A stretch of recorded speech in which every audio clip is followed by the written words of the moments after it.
The New York Mets ruin David Wright's special weekend in New York, and the Mets trade deadline plans revealed for all of us to see.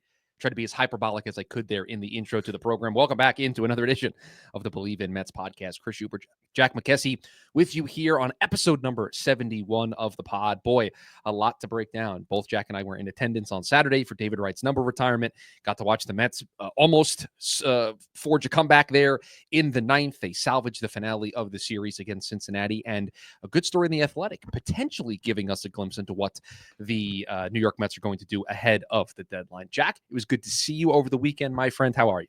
I'm great, Chris. This is the first podcast we're doing since we have seen each other in person. Yes. Like, it had been 2 or 3 years, I think. When was the NFL draft in Kansas City? Because that was the last time that I saw you. 2023. It's the last time I saw you in person. So a little over 2 years ago. And we ran into each other at the game. Well, we didn't run into each other. We planned to meet in the concourse, and it was good to see you. I'm sad the Mets lost, but it was really nice to see you and see David Wright's number retirement ceremony. I was very emotional for both of those moments. Yeah, please. I know I said it in the open that I was being hyperbolic. Like they did not ruin David Wright's weekend. The Mets trade deadline plans have not been revealed. I'm being clickbaity. I'm being, today's social media. An absolutely fantastic day for David Wright on Saturday. The game was secondary to everything that at least I was there for. Yeah. David Wright was my favorite player growing up. David Wright was the player I emulated playing baseball. Same. Anytime I was, road to the show, creating my guy, David Wright was the first stance that I would use. Was in attendance for the home run in the WBC at Chase Field. Like, just awesome. This was my guy. This is my player, and so that was front stage. That was the most important thing, and the Mets nailed it. Howie Rose was great. David's speech was awesome. The third base being gold, and that's where he stood when he first walked out there, was awesome. The lap that he took around the field so everybody could celebrate him. The video packages that the Mets put together for him, putting him in the Hall of Fame, giving his son the Hall of Fame jacket, Brooks. I mean, it was just a special, special moment. And I found myself extremely emotional a number of times. And I went with my dad, and he turned to me afterwards and he was like, "Oh yeah, there's a baseball game." And that was the point. That the baseball, at least on Saturday, was secondary to David Wright's day, and the Mets did a wonderful job, a world-class effort by them. Cliff Floyd in the building, Jose Reyes in the building, Daniel Murphy in the building, Joe McEwing in the building, Hojo in the building. I mean, it was just awesome to see the players and former coaches and staff members that David wanted there to celebrate. Willie Randolph, Willie Randolph was there. TC was there. I mean, it was great. Yeah. I will tell you, I thought Reyes got the loudest pop. Yes. But Murphy, I think, tied him. Like, Murph's pop when they introduced Murphy last, place went kind of nuts for Daniel Murphy. It was definitely close, like closer than I would have expected going into that. Yeah, place loved Jose Reyes. Place loved Daniel Murphy. Hojo, the place went nuts when they put Hojo on the big board. Yep. Was just an awesome day. Unfortunate that the Mets couldn't get the win to just put a cap, the cherry on top. But just awesome to see the number get retired. In fact, on Friday night, I went to the game Friday night, and you looked up and it was up there and it was covered with the Mets logo. And, I noticed it midway through the game and I kind of elbowed my dad. And of course we know that that's why we're here, but I'm like, it's up there. And that's when it started to get real, that was what was happening. And it was so cool. The pregame festivities were awesome, both outside the ballpark and inside the ballpark. It was just a great time. Unfortunately, the Mets did lose the series to the Cincinnati Reds, and it was because they didn't play good baseball. And stop me if you've heard this before, but the Mets offense was quiet for most of the weekend. Potential rallies in the ninth inning in both Friday and Saturday night's game came up short. Let's go back to Friday. I think the place that everybody probably lost their minds was the decision to pull Sean Manaea after the fourth inning and go to Alex Carrillo there in the fifth, and the insanity that ensued after that, the Reds being able to come back, take the lead, and then blow the game wide open. I think it's important, Jack, to discuss how there are three separate decisions here. Yeah. There is the first decision, which is the decision to take Sean Manaea out of the game. Then the second decision is who comes in for Sean Manaea. And then there's the third decision of sticking with Alex Carrillo. And I think we need to go back to the first decision and walk through this, because this may be a hot take. This may bother a lot of people. I had zero issue with taking Sean Manaea out after 4 innings. Now, maybe it was the benefit of being in the ballpark and being able to see him and not watch the TV feed and just being able to see it up close in person. That velocity was dipping as the game progressed. It did not look like Sean Manaea had enough in the tank to go to the 5th inning. So I did not have a problem with taking Sean Manaea out. I didn't actually really have a problem with putting Alex Carrillo as the reliever in the game, because I'm sitting there and I'm doing the math. Okay, you're going to have Diaz in the 9th, and you try to work yourself backwards. You came up a reliever short every time. They didn't have enough high leverage arms to get there, so they were going to have to try to steal 3 outs from somebody.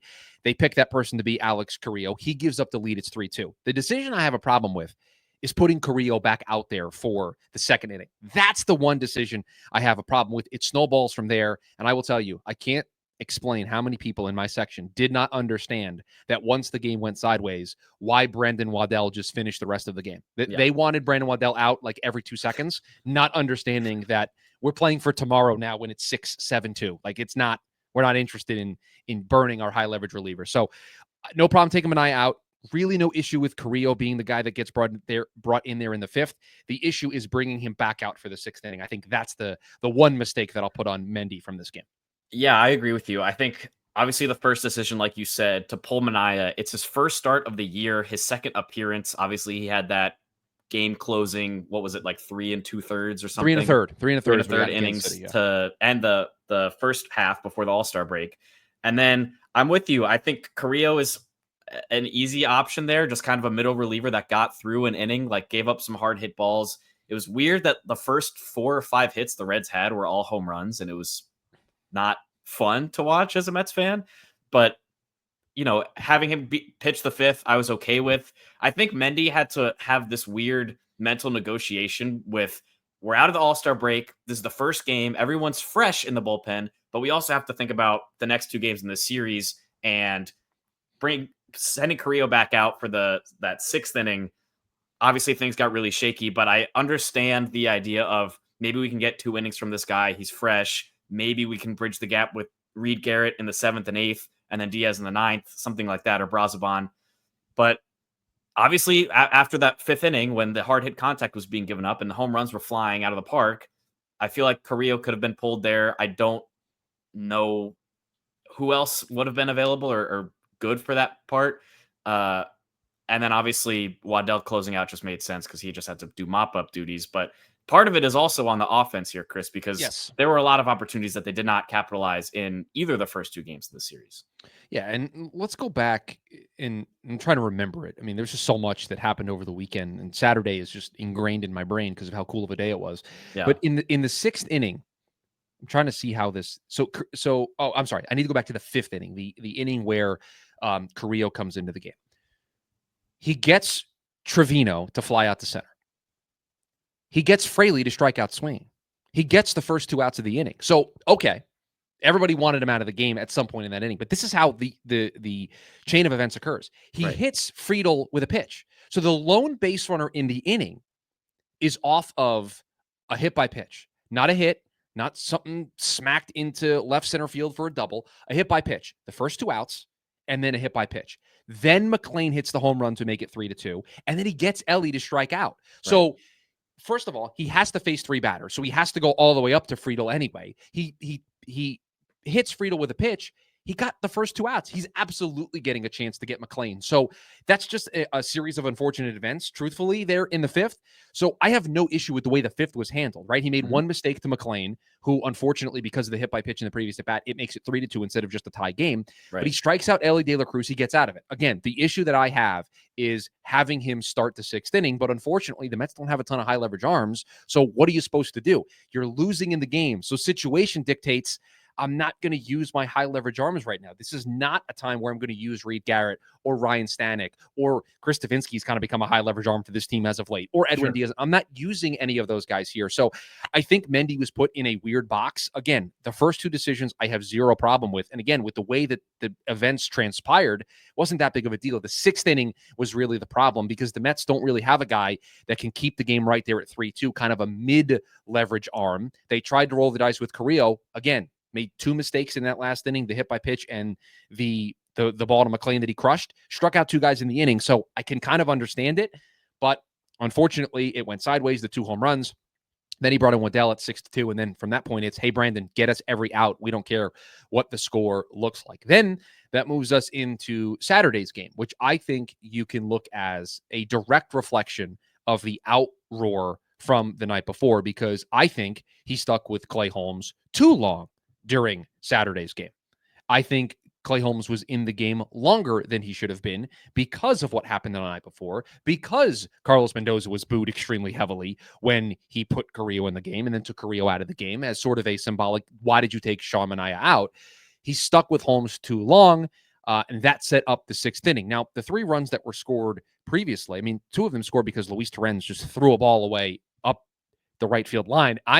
Jack, I still don't know how that happened. I don't really understand how it happened either. I saw the pitch and I saw the runners kind of hesitate, freeze, and then start moving back to the base. And then I saw the ball halfway into the right field corner. I don't know what happened there. And obviously it set up a much easier situation for the Reds offense after that too. Yeah, and then they were able to score the tying run to make it 2-2, and then a single in the 4th made it 3-2. And then the 6th inning, after he had finished 5 innings and was laboring a little bit, the pitch count was up, and we know they're taking it easy with Clay as of late. They put him back out there for the 6th inning, and it was immediate. Like 80 pitches too at that point. Right, so it was like, how much are you really trying to squeeze out of him, right? You're going until the first sign of trouble would be my thought, right?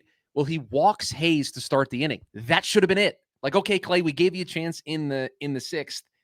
And that's when I believe he called Jeremy Hefner out, and he had a mound visit with Holmes, kind of slow things down a little bit, see how he's doing. 80 pitches-ish was kind of the range the Mets were keeping him at the tail end of the first half, where that's kind of when Manaea came in that last game. There are starts before that where he was getting through 5-ish innings, around 80 pitches, 3rd time through the order, and you want to switch it up. And that's kind of how things lined up. And then after the walk, you think maybe things are going to change. Instead, it's Hefner instead of Mendoza. And then, yeah, Reed Garrett comes in the game, and it was a complete mess because Reed Garrett, who's normally the king of not allowing inherited runners to score, allowed a couple of them to score, and that blew the game open, made it 5-2 Reds. A fielder's choice to Ronnie Mauricio that was just not particularly played well. That's probably the nice way to say it. It's a double play ball. It's a double play ball to the 3rd baseman on David Wright's day, and it was unfortunate that he threw it wide left of the bag, and at least Beatty was able to make a play. Right, he carried Beatty into what was that would have been left center field, towards the left field set, and so it was hard for Beatty. Full of momentum away from first base. So it was never going to be able to make a throw to turn 2. But yeah, I mean, that should have been 2, and a run shouldn't score there.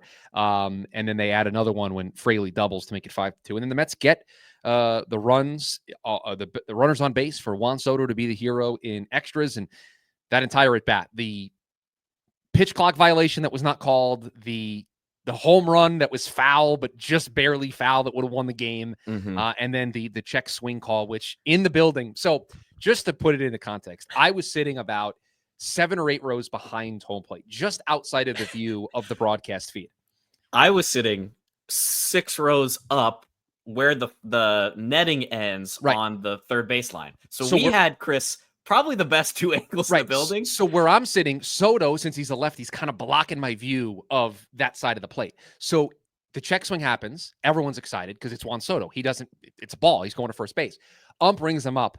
I think I don't know how quick. I don't know if my phone can tell me how quick the text message was sent, but I texted you and I said, "What did you see?" Because I knew where you were sitting. And I said, "No way he went." And you texted me back, "No shot." Upon further reflection of the video from the broadcast afterwards, it does appear that Juan Soto did swing. But in the moment, I was red hot. Like, I thought the Mets had gotten the game stolen from them because the pitch clock violation that should have been called, the home run that was not, and then that, you're thinking, man, the Mets are getting jobbed here. Now, again, shouldn't have gotten to that point. Their offense needs to be better. But boy, was I red hot in the moment. But the Mets dropped that one. They salvaged the finale of the series by winning yesterday. Stop me if you've heard this before, but David Peterson just went out there and was David Peterson over 6 innings, 1 run allowed. It was an unearned run. His ERA back below 3 for the season at 2.9 through 93 pitches over 6 innings. The Mets bullpen was solid. Brazoban, Garrett, Diaz, and Stanek all did solidly out of the pen, and the Mets win the game 3-2. It was Luis Torrens grounding into a fielder's choice that Juan Soto with some heads-up base running scores on to be able to give the Mets the lead. Then Stanek got the save in the 9th. Good to see Ryan Stanek back in a high-leverage situation and thriving. Again, it's the Baltimore, D.C. metro area. He can't play against the Orioles or the Nationals. Anybody else, it's fine. Another couple shout-outs here. Luis Angel Acuna with the RBI double. Yes. That was nice to see. His first, I think, big at-bat since he's been up from AAA. that AAA stint, and then Edwin Diaz striking out a guy with bases loaded in the 8th inning to get the Mets out of a scary jam in a 1-run game. Well, after what did he walk a guy and then hit a guy to force the tying run in? He needed to make it exciting and more close to a safe situation for himself. Was it? I forget. I think it was you that texted me this during a game. You're like, there's one of two things that happens every Edwin Diaz outing. He either walks the first guy and you're in for some chaos, or it's dominant from the word go and it's an easy day at the office. The first batter tells you everything. It's not even the first batter to me, Chris. It's the first pitch. If it's a first pitch ball, it's like, oh boy. If he throws a first pitch strike, whether it's a slider or a fastball in the corner, it's like, all right, we're good. He's locked in. But as soon you can tell from the first pitch, Mets fans, I mean, you've been watching this team all season. You've been watching Edwin Diaz pitch. Just for the rest of the season, let's take note of how Diaz pitches after that first pitch, and I'll start keeping track. Yeah, because it was chaotic from the word go. And that's part of the Edwin Diaz experience is you get those little chunks of the season where he chooses to be pure chaos. And he's done that a couple of times this year, but good to see them rally to win the finale. And, the fortunate thing, and I don't really subscribe to this, not in July, not when there's so many games still left on the calendar, but they didn't lose any ground against the Phillies over the weekend. The Phillies had a tough time with the Angels, who are the opponent for the Mets starting tonight in a 3-game series. So didn't lose any ground. Now you get to face that Angels team that's 500, 49-50 this season. We'll preview them at the end of this episode. So good that they didn't lose any ground, but you just want to see them kind of get the snowball rolling again here, and for to do so quickly. Francisco Alvarez back with the squad in the lineup tonight, so they're hoping that he can provide the offense that this team so desperately needs. I'm quite frankly surprised that they did this as quickly as they did. I texted you that I was worried that because of their need for offense at the big league level, that they would force Alvarez back in there with how good he has been hitting.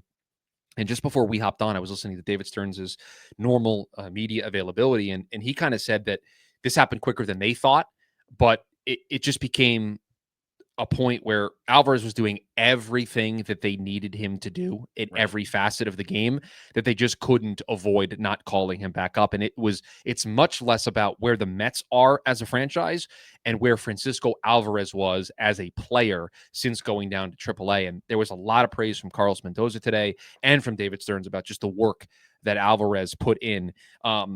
I don't know if people know this, but when you get sent down to the minors, you have 72 hours to report to wherever you are sent to. You don't have to immediately go. And David Stearns admitted he was like, I thought he would take the 72 hours to kind of just, clean his mind out, reset, and then get to work. Yeah. Alvarez reported the next day. And so that was really telling for the Mets. And so they're going to call him back up and he's going to join the squad. And hopefully he can get back to being the guy that he was a couple of years ago, because the Mets need him. And he's still a special talent at just 23 years old. Yeah, a couple things on that. I will say, first, Alvarez obviously having that mentality of, I'm not going to feel bad about myself and take this time to mentally prepare for going back to AAA. Obviously, a young player like that, it is very disappointing when you get told that you're getting optioned back down, but to have him step up in that situation and then not only play okay, but play really, really well. Not just offensively. He had, I think, 10 or 11 home runs and like 62, 63 at bats, which is exactly what the Mets kind of want to see from him at the major league level, see some of that power come back. But also as a defensive receiver, as a catcher behind the plate, a lot of officials and stuff that I've seen have credited Francisco Alvarez with the bounce back that Brandon Sproat has had over his last few starts. He's scoreless now through 23 innings. 23 innings. Yep. I saw the stat this morning. And Alvarez has been behind the plate for, I think, all 4 of his last 4 starts. And so it's nice to see that Alvarez is kind of taking things upon himself to not just work on his own development, but he's really been in a big part of assisting in Brandon Sproat's bounce back and kind of opening the door for Sproat maybe to be a contributor at the major league level this season. Speaking of that, we'll use that as the transition to get into a story that Tim Britton wrote this morning for The Athletic about the Mets trade deadline plans. And if you've listened to this pod, if you've listened to a lot of people who I think listen very closely to David Stearns, this is a pro David Stearns podcast. I think we say that quite a bit. None of this should surprise you, the way that the Mets are attempting to attack this deadline. But some little pieces of information, some pieces of string on this ball of yarn that I'd like to pull on is one of the things that Britton mentions early on in the story is that the Mets are open, that if they do not improve their bullpen, if they don't like the value, if they don't like the players available, they are having conversations and they are open to the idea of Nolan McLean, Brandon Sproat, or Bleav Tidwell moving into those bullpen type roles. And Stearns talked about this today, and I thought he said something really, really telling, is that once you do that with these guys in season, you can't go back. You can go back at the end of the year and lengthen them back out and make them a starter. But if you do this in season, if they called up Nolan McLean tomorrow and said, dude, you're a reliever the rest of the year, then if an injury happens to the rotation, they can't now stretch Nolan McLean out. It's just harder to do that. And so to me, the reason why Nolan McLean, Brandon Sproat, and Bleav Tidwell are stuck in the minors isn't because the Mets don't think they are ready to contribute to the big league level. I think it is David Stearns trying to push this off as long as he can to try to see if he can get big league bullpen improvements. Because if he doesn't, then he'll call them up, and then he's crossing his fingers hoping that none of his starters get hurt. And so he's trying to buy as much time as possible. But that was takeaway number one for me, is that these guys are, if this doesn't work out with the bullpen arms or there's an injury to the rotation, yeah, you're going to see Brandon Sproat here pretty soon. Oh, 100%. That was the big, one of the biggest takeaways I had from that article, is that not only are the Mets believing in these guys contributing at the big league level, but they're comfortable enough to not really make a move for one of those top level starters at the trade deadline, because they think, one, the market's not great for starting pitchers right now with the teams that are contending and maybe sellers at this deadline, but also because of how good Sproat has looked over his recent starts, and Tidwell has looked at some starts in the big league level, and Nolan McLean has been all season. And so there's a path forward for them, and it's either as a starter with any issues with the rotation, fingers crossed, knock on wood, that Manaea and Senga are able to bounce back from their injuries and get lengthened out a little bit more down the stretch. Or, like you said, Chris, and you brought this up in our last episode, similar to what Stearns did with the Brewers, with Corbin Burns, with Brandon Woodruff, bring them up as kind of long relievers, extra length bullpen arms, and have that be their first experience at the major league level, at least for, Sproat and McLean. Tidwell's already done some of that, and let them contribute in a bullpen situation, provided that maybe the bullpen arms that are added at the deadline or whatever happens down the stretch means the Mets need more help in the bullpen rather than in the rotation. Yeah. And again, what I was providing wasn't, shouldn't win me an award or a prize. It was just what David Stearns has done in his entire career. And so why would you expect him to do anything different? Why would you not look from his past history to try to figure out what he is going to do? And in the story, Tim Britton mentions that this is exactly what he did with Burns and Woodruff and even Freddie Peralta when they were first getting called up.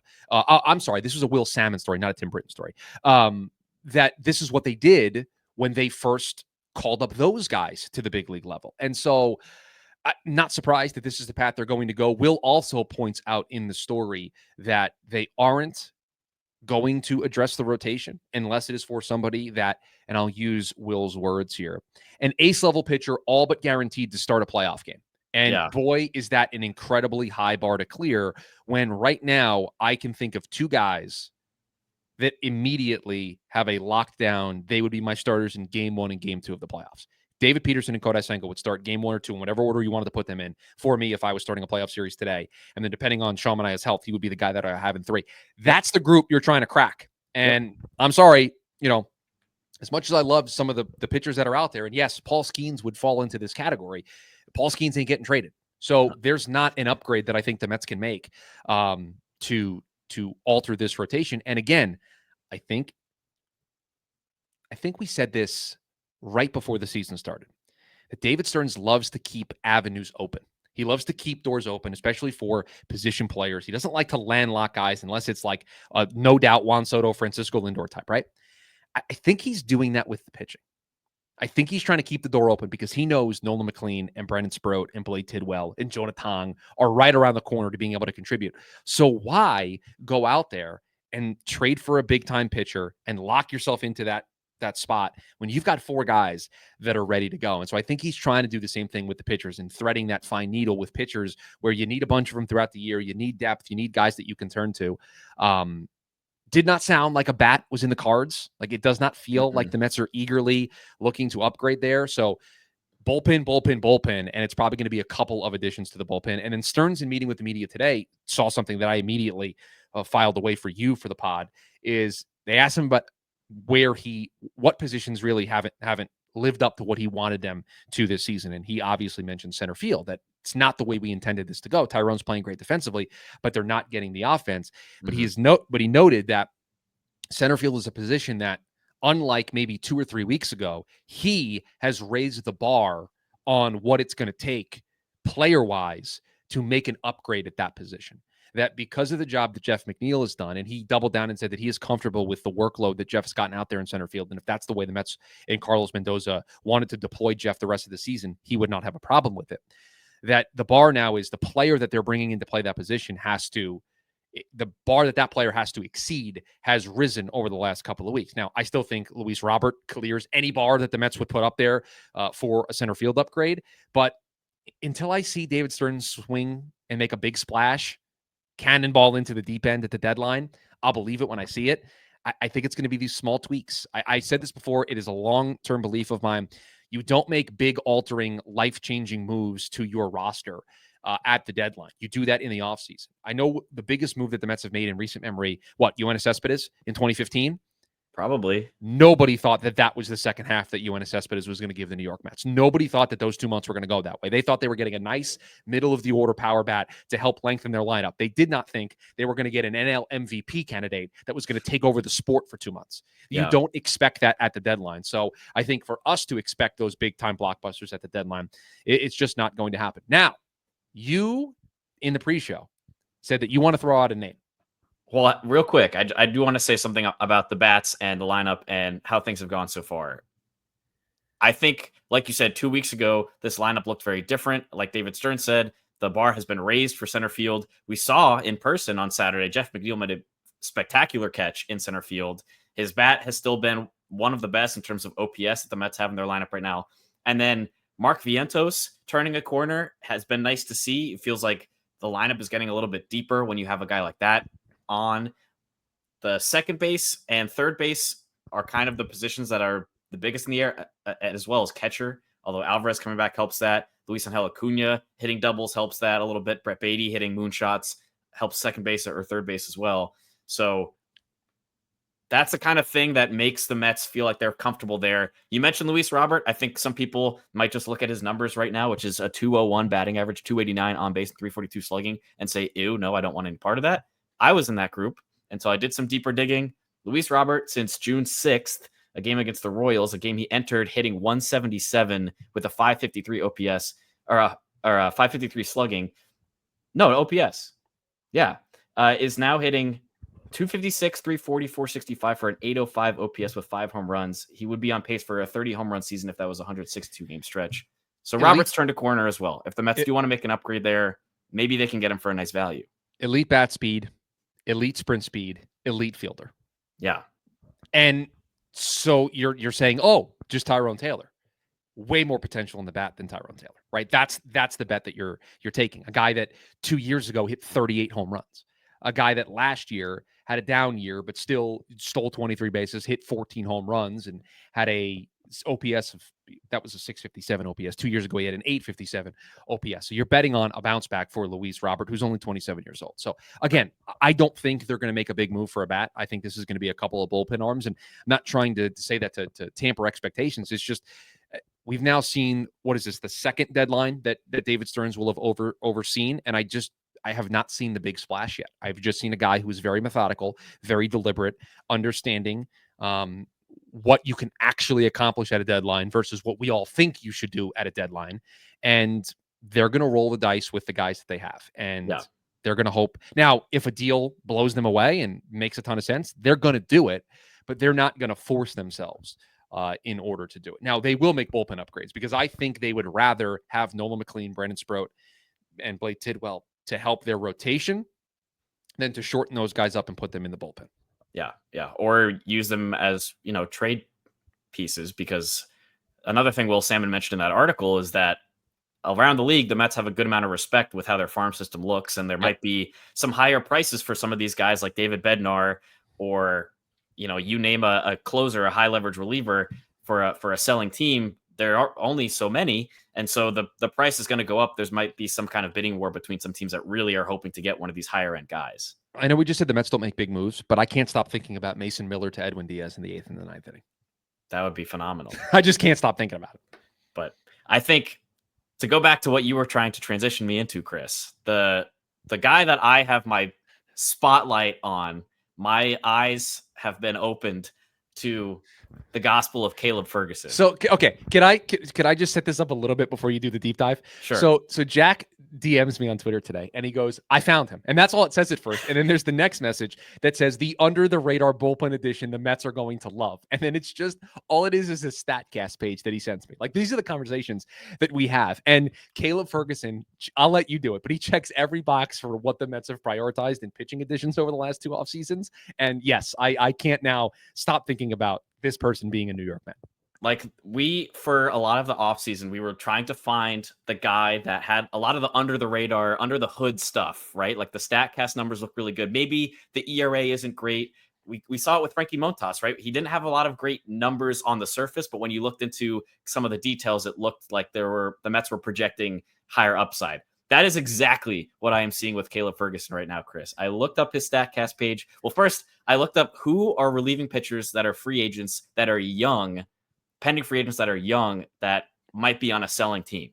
And Caleb Ferguson, he's with the Pittsburgh Pirates right now. His ERA is 3.57, and you might go, ew. He's coming off of his worst outing of the year against the White Sox, and you might say, ew.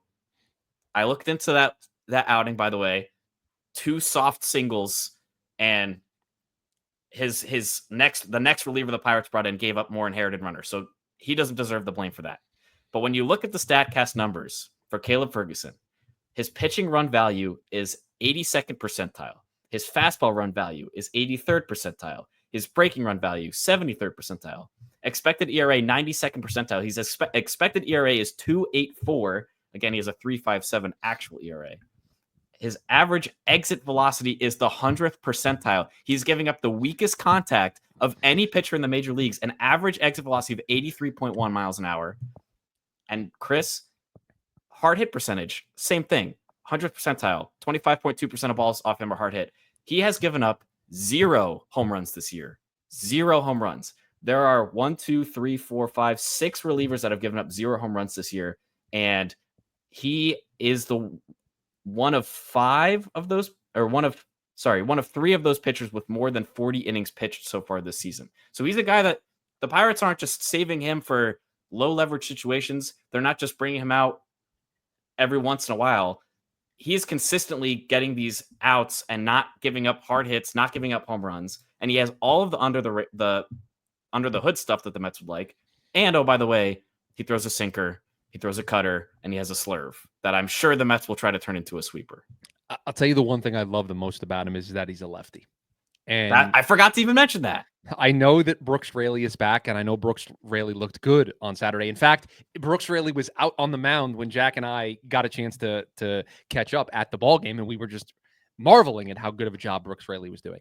I think it's a lot to put on him coming back from the injury to be the lefty savior for the Mets bullpen. Yeah. And so that's the other thing. And again, you're not trading for Caleb Ferguson. And this is such a Mets move because you're not trading for him to be your 7th inning guy or your 8th inning guy. You're just trading for him to be in that glut of Jose Butto, Huascar Brazaban, and then Caleb Ferguson, of those middle, sometimes your high leverage relievers when you don't have the Staniks, the Davinskis, the Diazes of the world.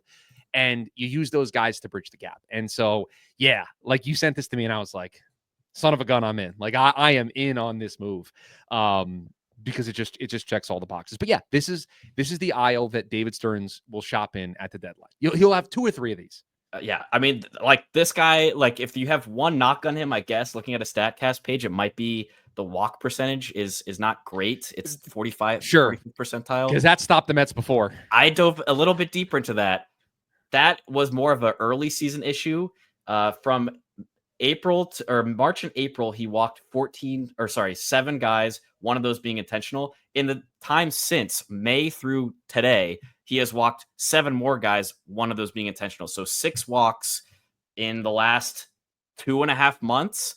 And I did some of the math on that too. That drops his walks per 9 down as well to just over 2 walks per 9 innings, which would have him around 20th, top 20 relievers in the league in terms of walks per 9. So I'm not even worried about that side of things either. Yeah, I mean, listen, the Mets have not shied away from guys who have had high walk rates in the past. They feel like they have some type of secret sauce that can help those guys. But yeah, I mean, I think the Mets are going to try to swing for one of the big relievers that are available. If Emmanuel Clase is available in Cleveland, if Mason Miller is available, Felix Bautista in Baltimore is another name to throw out there. Do I think that the Mets are going to call on all of those guys? I do. I do think they're going to make those calls. Are they going to try to maybe pry Mason Miller out of Oakland? Yes, I think they're going to have those conversations to see what it would take. But do I think there are more Caleb Ferguson moves in the cards for David Stearns in the New York Mets? Yes. I mean, they reclaimed Rico Garcia today off of the waivers from the Yankees. Like that's a David Stearns special, man. Right. They're going to have their guys that they like. And regardless of what their on the surface numbers look like, I think once you do a deeper dive, you might like what you see a little bit more. I have a few more guys, Chris, I just want to shout out. I'm not going to go through deep dives, but keep an eye out on these names potentially as well. Sir Anthony Dominguez, 3.72 ERA right now, but his StatCast numbers are off the charts in terms of fastball velocity, expected batting average, his average exit velocity, 92nd percentile. He's also a pending free agent, so a rental. And then I have 3-ish guys that have another year of team control that might be in the cards. Dennis Santana, another Pirates reliever. He's been phenomenal for them this year. He's a 1.52 ERA. And Yel De Los Santos and Joe Jimenez, unfortunately, are Braves, but they're also guys whose numbers pop off the page as far as StatCast visuals and have an extra year of team control, like I said, which might make them a little bit more expensive, especially in the division, but also guys that can contribute not only this year, but maybe next year as well. Yeah, I mean, the bullpen market is clearly where the Mets are putting their focus on right now. They're going to make a couple of moves there because they really just have one trusted guy out there in Edwin Diaz, and they need to be able to bridge that gap. And so I expect a handful, maybe 2 or 3 arms to be brought in here at the deadline to improve this group. But if you expect, Jarren Duran and Luis Robert and Nolan Arenado and Eugenio Suarez to be on this team, I don't think that stuff is happening. I don't mean to be pessimistic. I think I'm trying to be a realist and set everybody up for what the next 10 days are going to look like. I think the Mets are going to operate kind of in the bushes, kind of in secrecy, make a couple of moves here or there. They're not going to upset the apple cart. They're not going to trade any of their top end prospects that they know that are close to contributing. And they're going to try to improve this team, I think, on the margins, which is, I think, the right approach at the deadline. I think trying to reconstruct the entire house in 10 days is not the right way to go about things. I mean, you mentioned it before, Chris, like the at the deadline margin moves are kind of the ones that we've seen work for the Mets in the past really well. You mentioned Yoenis Cespedes. Obviously 2015 was kind of a legendary year for the team. And then even last year with some of the margin moves, Phil Maton, Ryan Stanek, even Jesse Winker, like guys that contributed as deadline acquisitions that we weren't ecstatic about at the time. We weren't blown away, but all guys that contributed down the stretch and led to some of the Mets' success and got them to the NLCS. And I can hear everybody out there wanting to throw Darren Ruff in all of our faces as a on the margins move. Different GM, different time. Okay, let's just make it very clear that yes, that one didn't work out, but I don't think any of us in the moment thought it was going to work out. So it's a little bit of a different story. But that is going to do it for us here on this edition of the Bleav in the Mets podcast. Mets start a 3-game series with the Angels. Let me quickly give you the projected starters. Cody Senga, Tyler Anderson go tonight. Frankie Montas, Kyle Hendricks on Tuesday, and then it's Sean Manaea, Carson Fulmer in the finale Wednesday afternoon before an off day on Thursday, and then they start a road swing, a West Coast road swing with 3 in San Francisco on Friday night. We are back Thursday, probably is when we'll drop the next episode recapping the Angels series. If there are any other rumors surrounding the New York Mets, we'll obviously break down those as well, and whatever other news, good, bad, or indifferent, comes for the New York Mets. In the meantime, please rate, review, subscribe to the podcast. Would greatly appreciate that.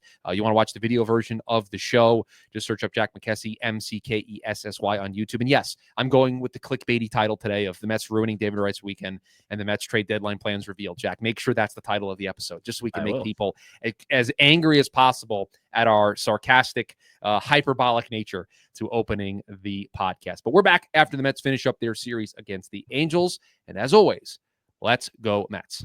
Let's go Mets.